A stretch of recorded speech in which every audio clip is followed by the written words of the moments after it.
రాజకీయాల దగ్గరికి వస్తేనే కేంద్రంలో 2014లో Bharatiya Janata party election manifesto మీద 10 మంది నాయకుల ఫోటోలు పెట్టి ఓట్లు అడిగింది. 2019లో 3-4 నాయకుల ఫోటోలు పెట్టి ఓట్లు అడిగింది. భారతీయ జనతా పార్టీ విధానం మీద, భారతీయ జనతా పార్టీ సిద్ధాంతాల మీద, భారతీయ జనతా పార్టీ ఎన్నికల మేనిఫెస్టో మీద 2014-2019 ఎన్నికలు జరిగినాయి. ఒకసారి 2014లో 273 సీట్లు వచ్చినాయి, 2019లో 303 సీట్లు వచ్చినాయి. అంటే సంపూర్ణమైన మెజారిటీ భారతీయ జనతా పార్టీకి ఆనాడు దేశ ప్రజలు ఇవ్వడం జరిగింది. 2024 పార్లమెంట్ ఎన్నికల్లో పార్టీని పక్కన పెట్టిండ్రు, సమిష్టి నాయకత్వాన్ని పక్కన పెట్టిండ్రు. మోడీ గ్యారంటీ అని చెప్పి ఏక వ్యక్తి నాయకత్వంలో ఒకే ఒక వ్యక్తి, అది మోడీ గ్యారంటీ అని చెప్పి ప్రజల దగ్గరికి వెళ్ళారు.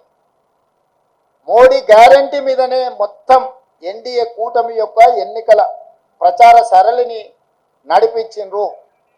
303 సీట్లున్న ఎన్డీఏ బీజేపీ 240 సీట్లకు పడిపోయింది. అంటే మోడీ గ్యారంటీని ఈ దేశ ప్రజలు తిరస్కరించిండ్రు. మోడీ గ్యారంటీకి ఉన్న వారంటీ అయిపోయింది. ఇక మోడీ కాలం చెల్లిపోయిండు అని చెప్పి దేశ ప్రజలు తీర్పిచ్చిండ్రు. దానికి సంబంధించి ఈ ఎన్నికల్లో బీజేపీకి ఎన్డీఏకు 42.9% ఓట్లు వస్తే ఇండియా కూటమికి 41.1% ఓట్లు వచ్చినాయి. దాదాపుగా సరి సమానంగా ఓట్ల శాతం వచ్చింది. సీట్లు కూడా దాదాపుగా పోటీ పడే విధంగా రావడం జరిగింది. జాతీయ రాజకీయాలలో నా విశ్లేషణ, నా డిమాండ్ ఒక్కటే. మోడీ గ్యారంటీ మీద ఎన్నికలకు వెళ్ళిన భారతీయ జనతా పార్టీ మోడీ గ్యారంటీని ప్రజలు తిరస్కరించారు. మోడీ గ్యారంటీకి ఉన్న వారంటీ పూర్తయిపోయింది, కాలం చెల్లిపోయింది. కాబట్టి ఈ దేశ ప్రజలు మోడీ గారిని తిరస్కరించారు. తక్షణమే నరేంద్ర మోడీ గారు ప్రధానమంత్రి పదవికి రాజీనామా చేసి మళ్ళీ ప్రధానమంత్రి పదవి చేపట్టకూడదు. ఎందుకంటే ఆయన నాయకత్వాన్ని, ఆయనను చూపించే ఓట్లు అడిగినరు ప్రజలు. ఆయన నాయకత్వాన్ని, ఆయన గ్యారంటీని తిరస్కరించారు. కాబట్టి 140 కోట్ల ప్రజల యొక్క తిరస్కారానికి లోనైన నరేంద్ర మోడీ ప్రధానమంత్రి పదవి చేపట్టకూడదు. ఇది 4 కోట్ల తెలంగాణ ప్రజల తరఫున కాంగ్రెస్ పార్టీ నాయకుడిగా నేను డిమాండ్ చేస్తున్నా.